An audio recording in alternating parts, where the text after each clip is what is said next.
हम बाउवरही के बरदाही पंचायत बरदाही गांव में छी और देख रहल छी एतऽ जे है से बहुत धूमधाम से जे है से आज जैसे फर्स्ट दिन जे है से यहाँ के दुर्गा पूजा के जैसे आज कलश यात्रा छल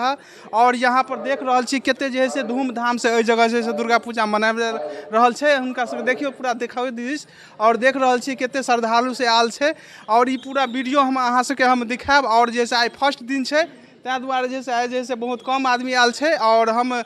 जैसे जहिया अहाँ के पट खुलते माँ दुर्गा जी के तहिया हम जैसे पूरा वीडियो अहाँ सबके देखाब और देख सके छी जते भी जैसे अहाँ के श्रद्धालु सब आयल छे और जे माता रानी के जे चाह वाला सब छे और सब जैसे अपन पूजा पाठ देखे छी कर रहल छे और हम अहाँ सबके और दूसरो दिन हम देखबैत रहब एहि जगह के वीडियो क्योंकि ये क्षेत्रीय हमहूँ छी और हमरा क्षेत्र में ई पूजा बहुत धूमधाम से जबकि एहि जगह से प्रसिद्ध छे एहि जगह और देख सके छी जैसे भव्य जैसे मंदिर बनल छे एहि जगह जो कोई पंडाल नहीं जैसे मंदिरे के पूरा डेकोरेशन कल छे और चारों तरफ जैसे लाइट के व्यवस्था कल गेल छे और देखियो हमरा तो जोर से बहुत धूमधाम से एहि जगह जैसे पूजा कल जाइत रहे छे। वीडियो के ज्यादा से ज्यादा एहि क्षेत्र में फैलाओ कि एहि जगह से अहाँ के जे माता रानी के जैसे पूजा पाठ बहुत धूमधाम से और जे भी कोई मनोकामना जैसे करे छे पूरा भ जाए छे। ताहि दुआरे मिथिलांचल में पूरा फैला दियो वीडियो के ताकि एहि जगह से पूजा